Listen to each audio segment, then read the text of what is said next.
too shall pass. 4 powerful words spoken to me by the most influential person in my life on numerous occasions. Anthony Patrick Domino did not coin the term he so often spoke to me in times of distress, but he gave new meaning to it. The first time he spoke those words to me was when he read me a picture book titled This Too Shall Pass. At the time, I was enamored by the bright and beautiful illustrations and not the message of the book. As I grew up, I began to understand the meaning of those words, not through the repetition of hearing them, but through the actions associated with them.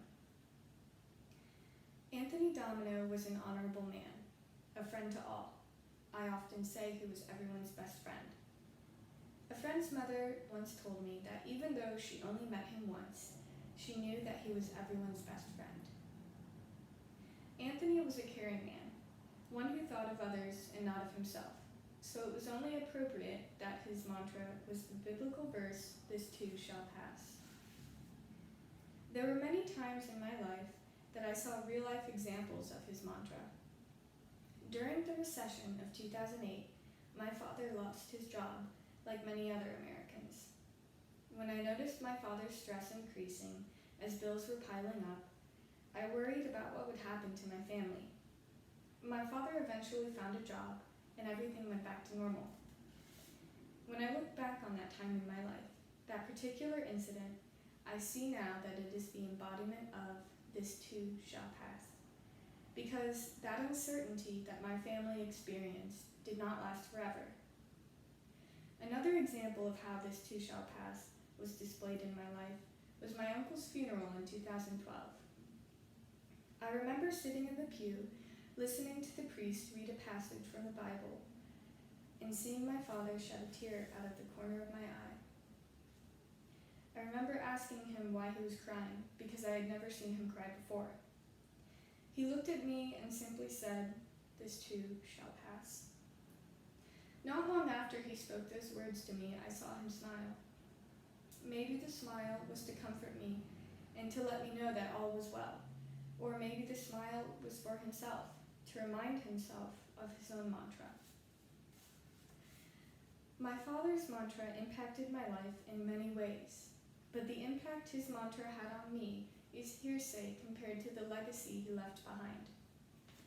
A legacy does not have to be famous to be remembered.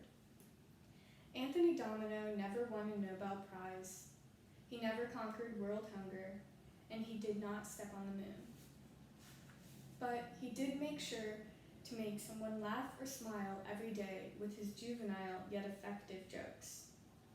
He was the first to volunteer to help someone. He dressed up as Santa every year and distributed gifts to the neighborhood kids, despite having more resemblance to Elmer Fudd than jolly old Saint Nick.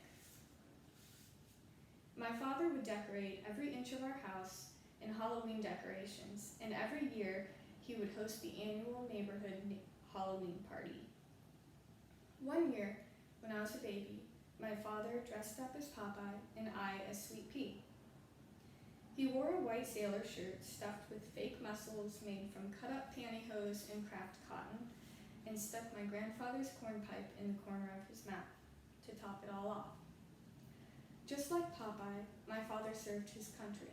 While Popeye was in the Coast Guard, my father was in the Marines.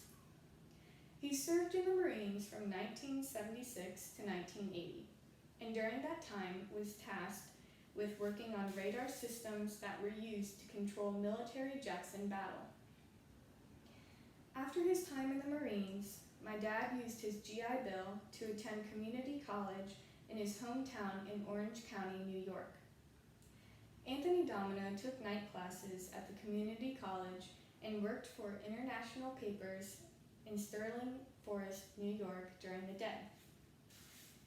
After graduating from Orange County Community College in May of 1985, my father moved to North Carolina and attended North Carolina Wesleyan College at night to get his Computer Information Systems bachelor's degree while working as a systems support engineer for Nortel, a company my father worked for until the recession of 2008. I remember how discouraged my father was when he lost his job at Nortel. He had worked for Nortel for nearly 2 decades and had fostered many friendships there. Friendships that were formed through his humor and kindness that he had to leave behind. Maybe the recession of 2008 was when "this too shall pass" became the most influential phrase in my father's life. Maybe it was when my uncle passed away. Or maybe it was when my father laid in his hospital bed, surrounded by family, taking his final breath. Maybe "this too shall pass" was always the most important phrase in his life.